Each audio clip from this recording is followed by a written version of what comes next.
Right, we begin with breaking news that's just coming out of Türkiye, where a private jet carrying the Libyan army's chief of staff, that's Mohammed Ali Ahmed al-Haddad, has crashed in Ankara. The sudden loss of a private jet carrying Libya's army chief of staff, Mohammed Ali Ahmed al-Haddad, over the skies of central Turkey on December 23, 2025, has sent shockwaves across North Africa, the Middle East, and the broader international community, marking one of the most dramatic and politically consequential aviation tragedies in recent years. As Turkish authorities confirmed that radio and transponder contact with the Dassault Falcon 50 aircraft was lost shortly after its departure from Ankara's Esenboğa airport while en route to Tripoli, triggering an emergency response that quickly escalated into a full-scale search and rescue operation and, ultimately, a grim recovery mission after wreckage was discovered in the rural Haymana district near the village of Kesikavak, southwest of the Turkish capital, confirming that all passengers and crew on board had been killed, including al-Haddad and 4 senior Libyan military officials who were returning from high-level defense talks with Turkish counterparts,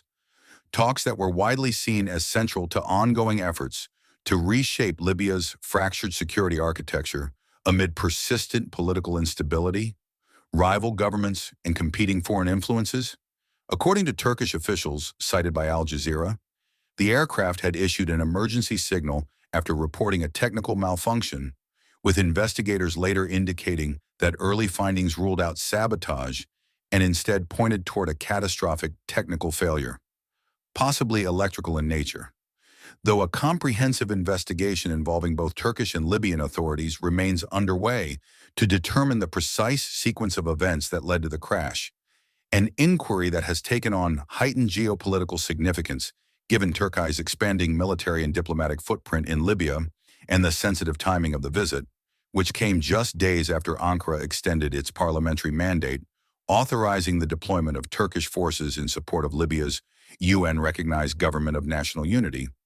The death of Mohammed Ali Ahmed al-Haddad, a lieutenant general who had served as chief of the general staff since 2020 and was widely regarded as a key figure in attempts to unify Libya's divided armed forces following years of civil war and foreign intervention,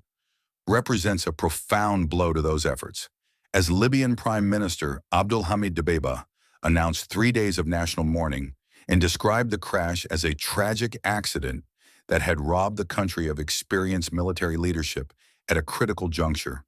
with analysts warning that the sudden removal of such a central figure could deepen existing fault lines between Western-based forces aligned with the Tripoli government and rival power centers in the East and South,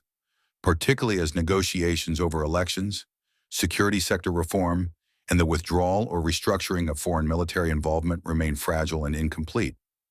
Beyond Libya's borders, the incident has also raised questions about aviation safety, executive travel, and the risks associated with the frequent use of aging chartered aircraft by political and military elites in conflict-affected regions,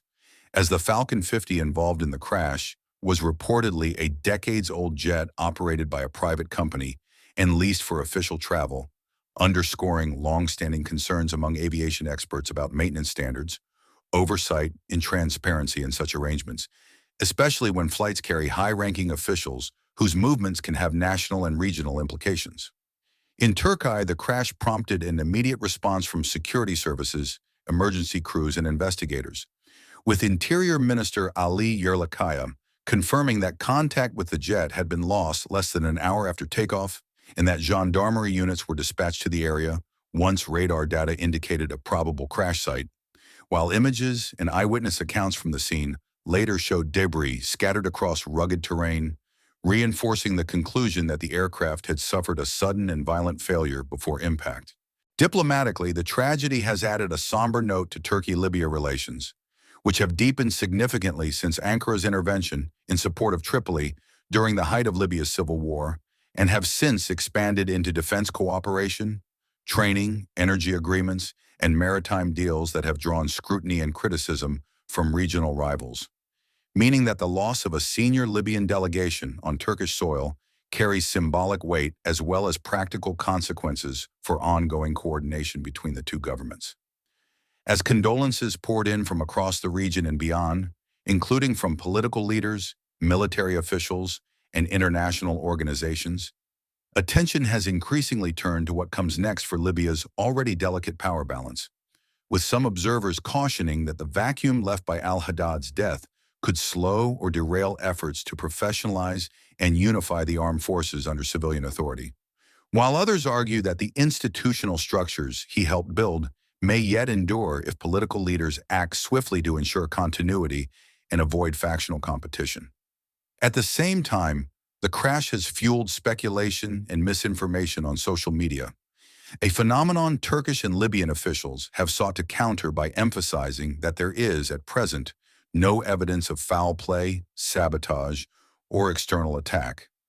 A message echoed in Al Jazeera's reporting that cited official sources, stating that initial findings pointed firmly toward technical failure rather than any hostile action,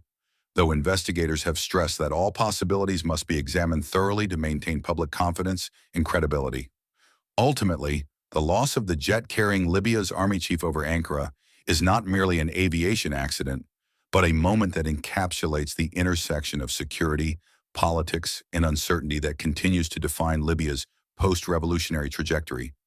reminding the world that even as diplomatic engagements and military talks aim to stabilize conflict-torn states,